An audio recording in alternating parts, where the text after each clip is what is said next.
Konnichiwa, y'all, and welcome to the 10 at 10 for May 27th of 2025. Great open house yesterday, guys, but the fun doesn't stop. We've got a 10 at 10 for you today.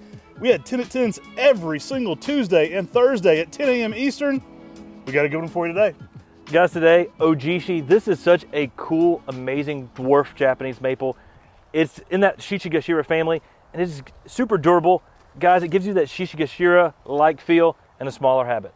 This one's been around for a while. It's a real OG she. You're going to love this one, guys. This one is the male lion's head. So often we refer to Shishigashira as the female lion's head. This one, very similar but more flattened out. Once you've seen the difference between the two, it's very easy to pick out. Now, Ojishi is much slower growing than Shishigashira. I like to have the whole lion family. You got to have Majishi, Shishi, and Shishigashira. Ojishi, a lot of people are looking for this one. It's small, it's compact, same amazing colors that you're used to with Shishigashira. This one's just going to be flatter, a little bit larger leaf, and much slower growing. More in that 5 to 6 foot range in 10 years, where Shishigashira could be a little bit more in that 6 to 8 foot kind of range. I love this one, guys. Grab this one, it's going to sell it quick. Guys, let's start dancing with the ghost dancer. I don't know how to do a ghost dance. Maybe you can come up with one of those. It's not a ghost dance? Like disco? I guess that could be a disco ghost. Anyway, love this tree, guys. Ghost dancer. This one is Ghost Series adjacent. It's like the Care Bear cousins to the Ghost Series. Wasn't in the original Ghost Series with Talon Buckholz, but his next door neighbor named this one Ghost Dancer, and Talon loves it. He kind of includes it there a little bit. It's kind of like the +1 on the Ghost Series. Absolutely amazing plant. I love the reticulated variegation this one brings, and a good grower too, typically around 6 to 7 foot in 10 years. Yeah, man, I love what this thing can do out there in the landscape. It just makes that good mid-sized tree with some unique variegation. Morning sun, afternoon shade is going to really peak up that variegation on Ghost Dancer. Y'all, give these Japanese maples good drainage. It's always critical. Ghost Dancer, grab it today. Guys, next up, we've got Picea pungens Maygold.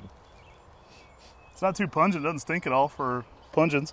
I love this plant, guys. This is going to work zones 3 through 8, and it's going to bring that intense yellow, especially to the spring garden. I mean, I love that it's a Colorado blue spruce, so you get that blue color in the old growth, and then on the new growth, you get that yellow. So it contrasts. You got the yellow playing off the blue, all on the same tree on an evergreen that's going to get 7 feet in height, by 4 foot in width in 10 years.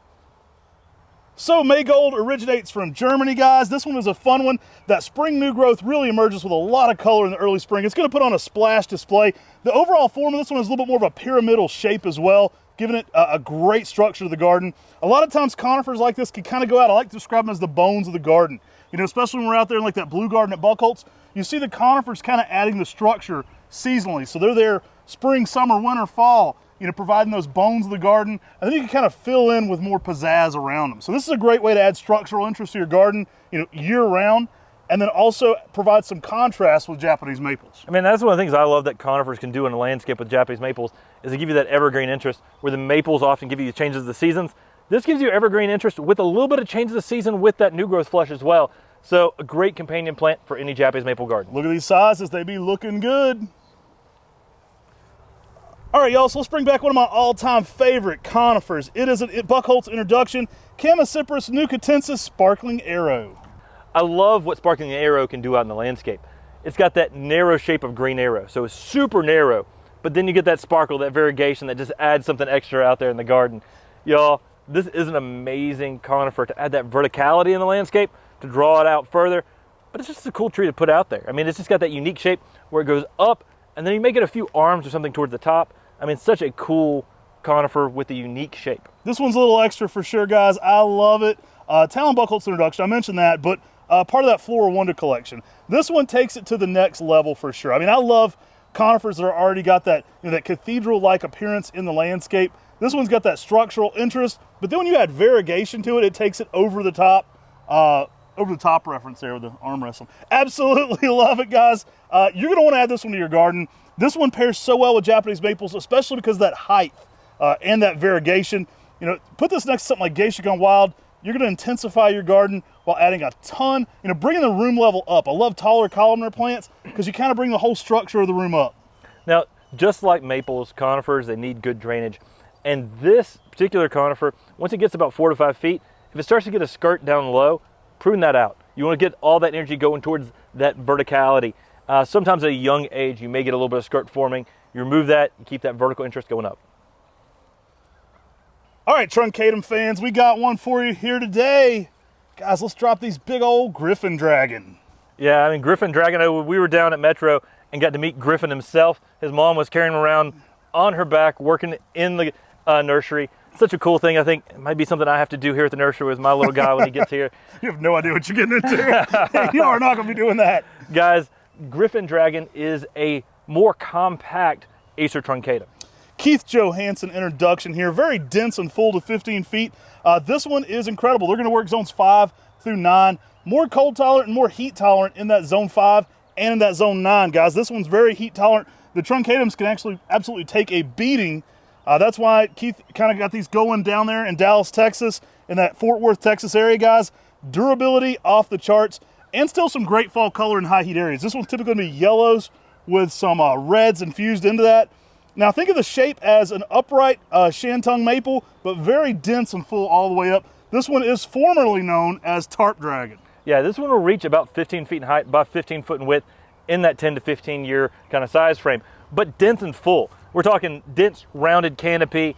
I mean, it's a perfect tree to use out there in the garden, and it's a great tree to add some extra shade, especially in your high heat areas. A lot of people have been waiting on Griffin Dragon to drop. The truncatums have a lot of hype around a mail order, guys, happening here today. These will sell out very quickly. Don't be frustrated with us. We are working to bring these back.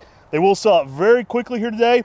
We'll be dropping more, but it does take a minute to produce these, so bear with us. We're trying to meet the production the best we can. Congratulations to everybody that got them a Griffin Dragon today. All right, from truncatum to pictum, what do we got next, brother? Guys, we got Acer Pictum Usugumo. You know, last week we had the 5 gallons. This week we've got 1 gallon of Pictum Usugumo, the batwing maple. Guys, I love this batwing leaf with this sort of eerie-like white variegation. And the crowd goes wild. Everybody waiting on some 1 gallon pictums. They're coming. We got Usugumo here, the batwing maple. Batman's favorite Japanese maple. I heard that. Even though it has Dark Knight, the batwing maple absolutely does it. I love that larger foliage, guys. This one, just next level plant. I mean, we've got a giant one now in the gardens there at Maplewood Gardens. I would say it's probably closer to 15, 20 feet now.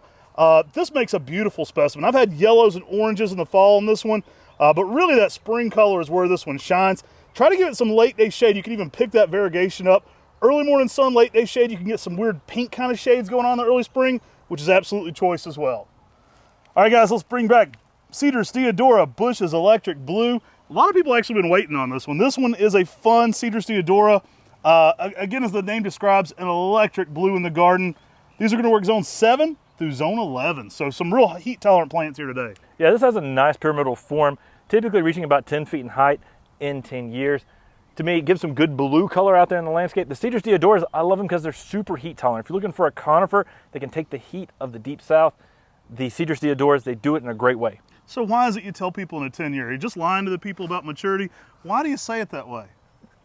Well, we always talk about trees in a 10-year time frame, and the reason being is because maturity is just a made-up term. I mean, when you say maturity, is it 20 years, 30 years? Right. As big as someone's ever seen? I mean, and so we always try to do our best to put a 10-year time frame on trees and their size so you can get a good estimate on how this tree might be in 20 years, in 30 years.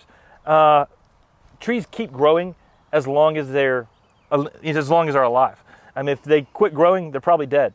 And so many of these trees will outlive us out there in our landscape and garden. So we try to give you an honest answer with a good 10-year size. Yeah, I'll put you on the spot with that one, but we find that's the most honest answer, really, is why we do it that way.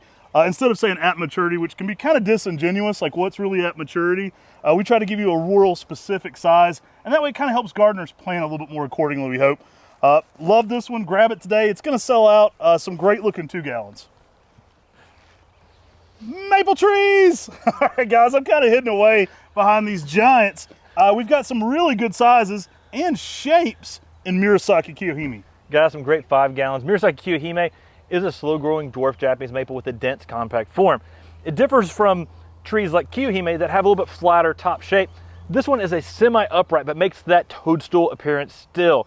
This is such a beautiful small tree that's super heat tolerant and super durable. Bonsai ready now. You can shape this, you can play with this.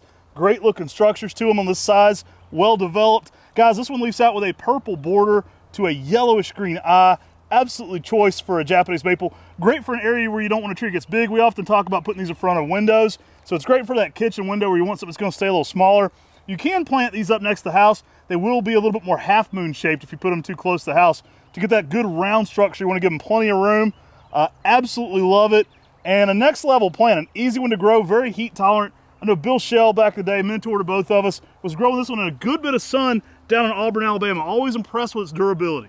Now, in the early spring, this can give you some of the best interest on any Japanese maple with that purple-red border that is just dynamic out there in the landscape. It looks like something's flowering, and you get that in that rounded ball shape, making it an ideal container plant like Matt was talking about earlier. This is a beautiful Japanese maple, and if you're growing in a container, make sure you give it good drainage. Grab you one a day. Surprise, we're dropping Snow Kitten today. What? Guys, Snow Kitten is a Makawi. It's a boost of the type that is variegated with a Rita Nishiki style variegation, guys. It's a rock star. It's got pink and white swirls in it.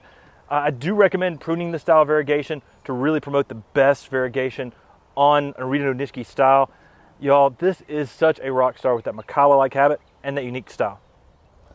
Compact and much slower growing than Makawa. This one's typically around 2 to 3 feet, even in 10 years. Great container plant, good in the ground, just make sure it's got good drainage. They're gonna work zones 5 through 9. And again, site this one where it's getting some late day shade at least. You wanna protect this one from the hot afternoon sun. Really cool plant, whether you call it Yukiyama, Snow Kitten. It's an amazing variegated Makawa that's gonna sell out quickly today on the 10 at 10. Some great prices on these high grafts as well. Yeah, I mean, this slow-growing Japanese maple is a favorite among collectors, so it is going to sell out quickly. Make sure you check out fast because their website doesn't hold it for you till you complete that checkout process.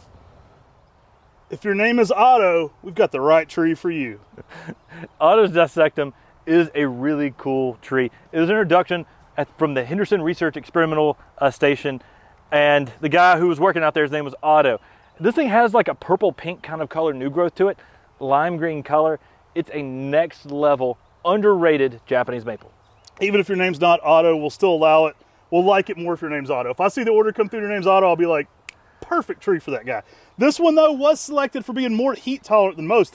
Kind of an early on attempt at being one of the most heat tolerant maples out there. This one, small, compact, much smaller than Waterfall in the same time frame. Typically more of a 3x3 when Waterfall's a 5x5 in 10 years. So a little bit smaller. Some instant gratification sizes here today too. These are a little bit bigger. A perfect small, compact, heat-tolerant maple, green and weeping, looks awesome in the container, and again, a little bit more established size right away. So guys, thanks for tuning in to the 10 at 10. Whether your name's Otto or Tim or Matt, we still appreciate you being part of our maple team by subscribing here on the MrMaple Show. Y'all make sure you're subscribed to the MrMaple Show here. Check us out on your favorite podcast platform. And guys, these trees hit at 10 a.m. Eastern Standard Time, so be on there sharp to get some of these cool trees to listen today. Take care. God bless you. And have a great day.